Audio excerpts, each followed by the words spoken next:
Nana? Yeah, yeah, yeah.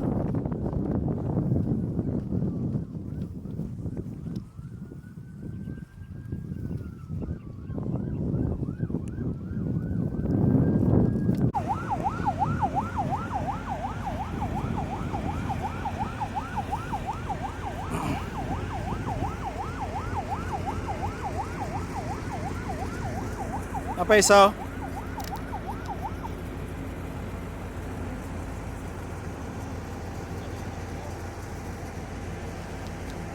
Sige kayo.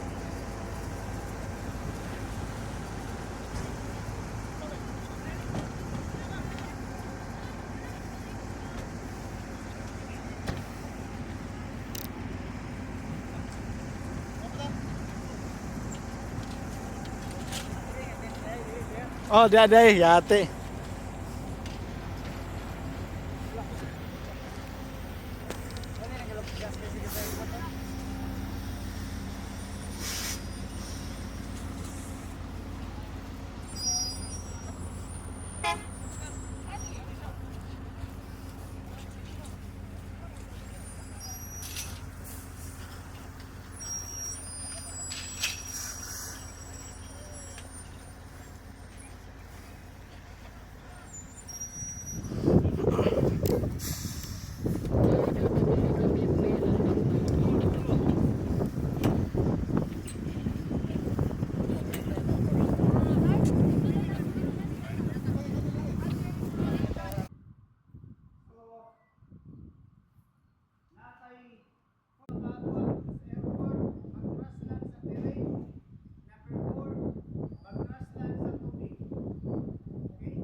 Wind is from here.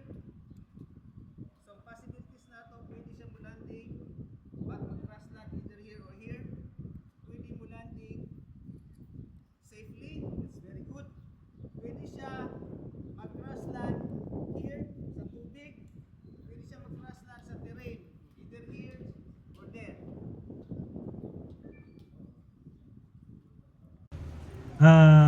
It is the first time that we conducted this full exercise in 6 years. I understand the last one was 2018, but it was just a partial exercise. So overall, I believe that our exercise was a successful one. Despite some areas to be improved, as you said, no, rest assured that we will consider that in order to improve our actions, no, in responding to emergencies. So, you know what? Having not performed yet this exercise, talagang nag-iisip ako, what if accident happened? Are we ready? Somehow, yung pag-perform natin of this exercise gave me a sigh of relief. Diba? The most important thing o goal na achieve natin is to rally all the responders, insiders and outsiders. Na we were able to establish the actions, the roles and responsibilities of each responders from different agencies. And I'm very thankful sa mga nag-participate dito. So, as we come to close this momentous event, I would like to say thank you all, no, for those who participated on this full-scale exercise. Talaga pong nakakatuwa.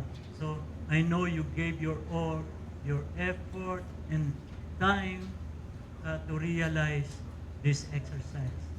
And I'm also delighted with my colleagues, the area managers accepting my invitation to witness and observe this exercise, I can say to you, I am very proud to be assigned in Laguindingan Airport with the support of 36 agencies, di ba? Nakakatuwa po. At first, nung ma-assign ako dito, talaga namang yung pag-aalala ko, no? Pero ngayon pinatunayan ng mga different agencies. Thank you po. I would like also to say thank you to our Yogi Sambaan for your enthusiasm, sa aming Incident Commander Lux, our director, si Jong, no? Naging makatotohanan because one of the volunteers, di ba, parang nahimatay yata business. So, parang naging makatotohanan. To the heads of the facilities, you know who you are. And to those employees and other volunteers to be actors, your contribution talagang are invaluable. You have never failed to amaze me. Talagang ang galing nyo. So, anyway, one of my staff asked us, do we need to continue this exercise? Do we really need to continue? I understand because obviously he is referring to the would-be new operator of Laguindingan Airport. Hello, Aboitis. Nandiyan ba yung Aboitis? So, aside from that, is the tight budget that we have, no, in this exercise. Alam na alam po ng mga kasama ko yan, no? Limited po ang budget namin, but we have to conduct. So, I just replied, we have to conduct this exercise now because this is not only to demonstrate our preparedness, but it is a crucial step towards ensuring that we are fully equipped to handle emergencies. You know, the impact of this exercise on our ability to rescue everyone. Diba? Whoever the operator is cannot be overstated. So, I'm very thankful to all of you, talaga naman. And so endless thank yous to each and every one of you. Yan nga, parang nanginginig ako, nangyari na talaga, no? Nung una talaga hindi inisip ko, how will we conduct this exercise despite all, di ba? We have these limited resources. Nevertheless, we will be seeing you again, God willing, in 2026 because as Anso said, di ba? It is required for us in every 2 years to conduct this exercise. But with in 2026, maybe a different scenario. Ito talaga ang plano ko to conduct an exercise at night time. Aircraft crash-landed at night. Iba na mo because, di ba, we have this night operation. What if sa gabi nangyari? So, we will possibly consider that scenario. Or maybe we could have in 2026 a scenario wherein an aircraft crash-landed at sea, sa dagat naman. So, in Coast Guard, be prepared.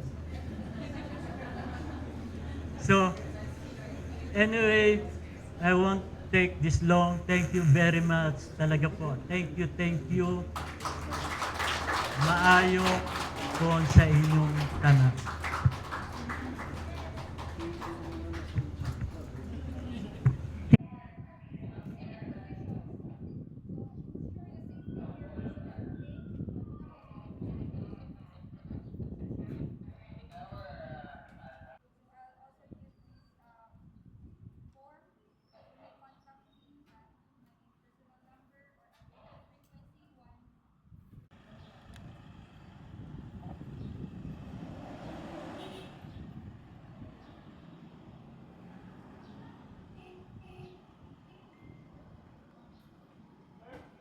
Kuya, kuya.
Okay. Tapos musik ka sa kwan.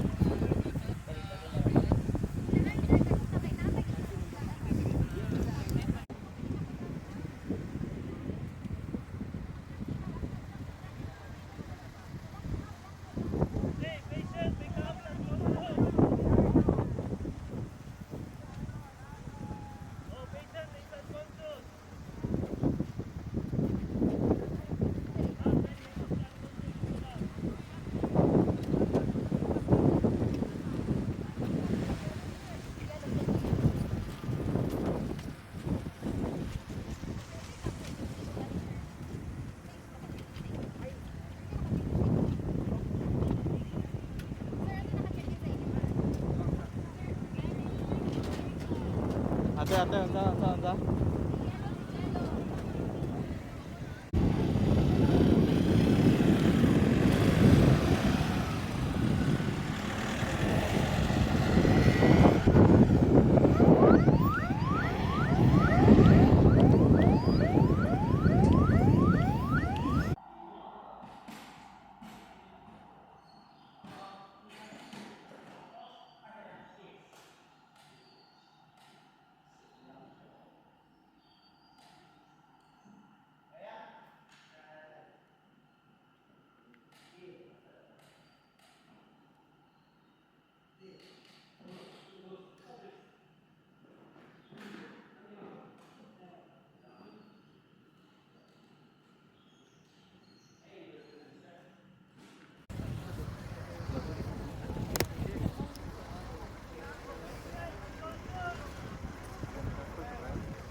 Down. 1, 3. 1, 2, 3.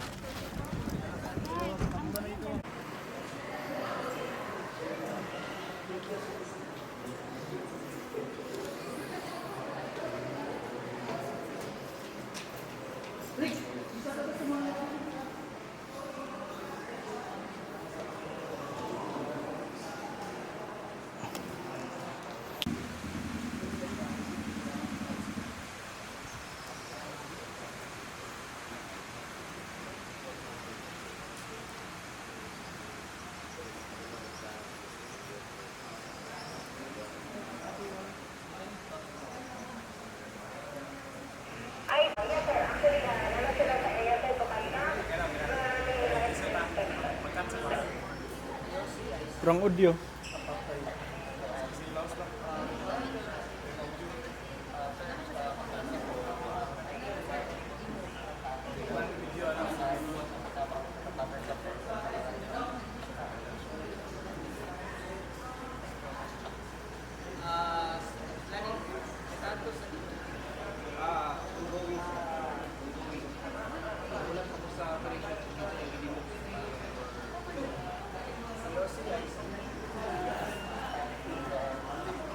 Waiting for the report from operations. Okay, sa pag-ibig ko, okay, sa mga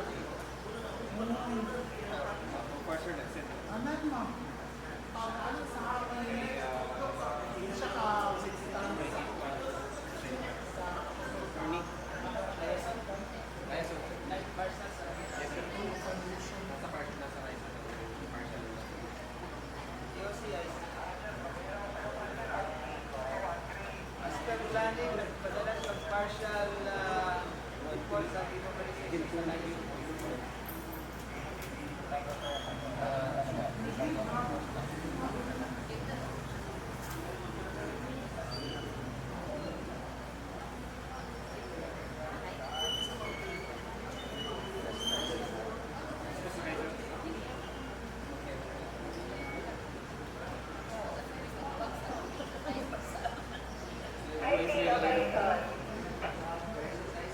Kumulo pa?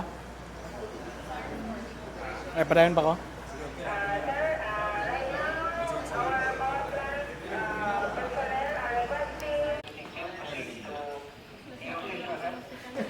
All victims transported ang black na sa Cadular Holding Area. Sir, our investigating team, nauman na sila og Wala pa sir. Paano pa ang ano?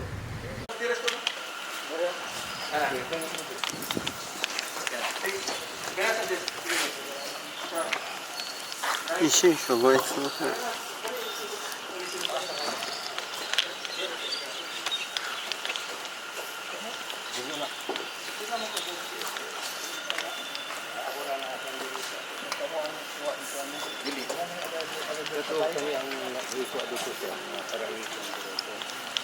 Sir, dire na sir. Ikaw akong ikuan.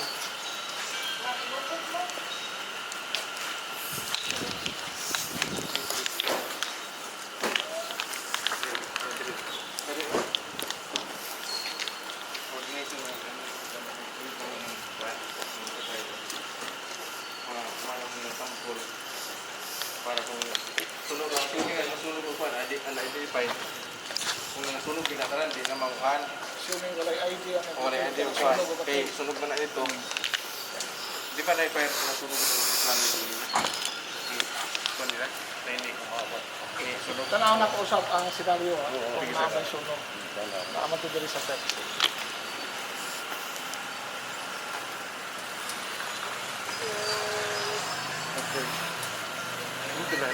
Airbus, Boeing 357 has crash landed due to loss of vertical propellant. No hazmat. Respond to this. Wala specific. Pero mo na, sa tingin mo.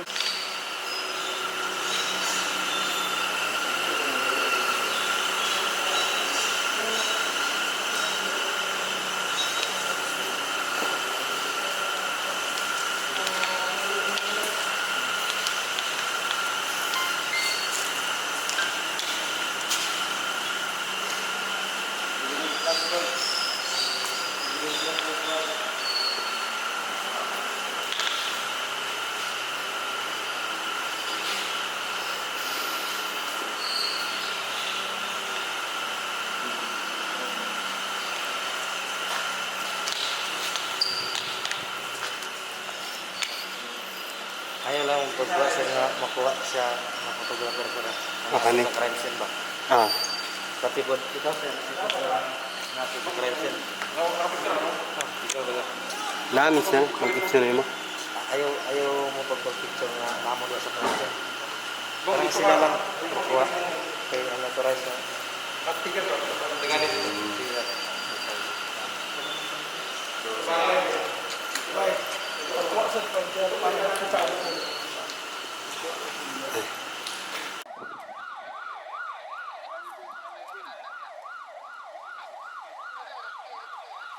You will look for a job with that something. Now, this is just being very quick, no? So, there is something to what went. So, what we'll do is, there is Traffic jam sa dyan eh.